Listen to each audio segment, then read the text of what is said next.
The cartography project disrupted the way that we look at commissions. Typically in a symphony orchestra, we will be approached by a publisher who will bring us an idea of a certain composer and ask us if we want to be the commissioner or co-commissioner. In other instances, there might be a general theme, which could be a holiday or an important historical event. And the disruption with the cartography project was institutionally, we led the impetus of the compositions more than what we typically do as administrators. So the first part was seeking out people from very specific areas that were kind of unrecognized or unknown composers, which is a considerable amount of work to find people that you don't know, that nobody knows. Taking off our hats of let's get the best possible composer who has the biggest name, who has, you know, the biggest track record, and kind of flip it where we were attempting to find voices that we believed in but had yet to be discovered.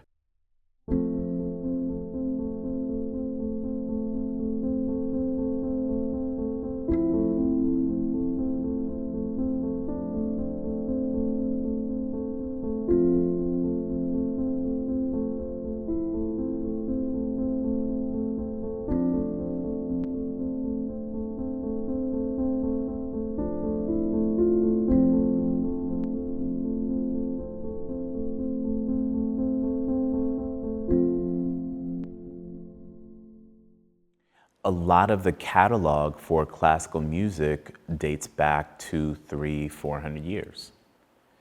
And you could take a cynical view and say that a lot of this music was the soundtrack for an imperialist impulse. When we first started the project, you know, my initial instinct was I don't want to touch this with a 10-foot pole. There's so many landmines that you could fall on. You know, who am I as, you know, a white-facing male cisgender to decide what is worth something and what's not worth something, to actually be the decision maker. So when we talk about the aesthetics of the form, one of our struggles is updating the aesthetics of the form so that it reflects a presently lived reality, and the best way to do that is to work with living composers.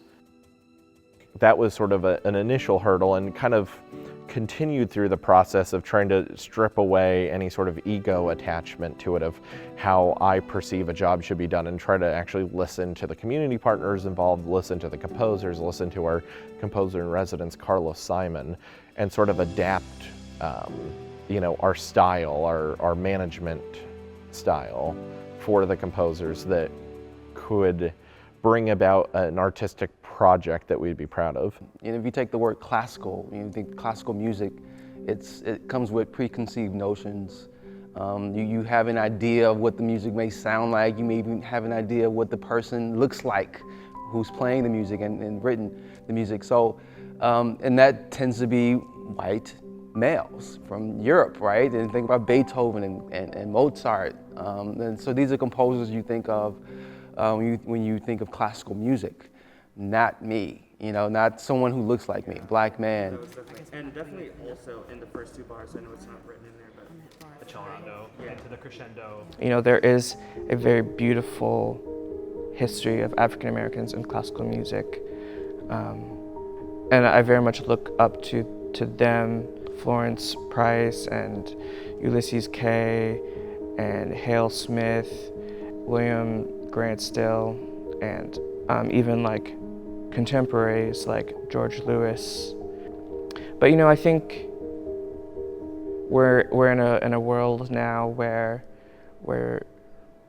genre and divisions of genre start to break away, or at least are starting to dissolve, and looking at classical music as this like insular institution starts to feel wrong. I guess I'm trying to be a part of that change, of that breaking down, you know.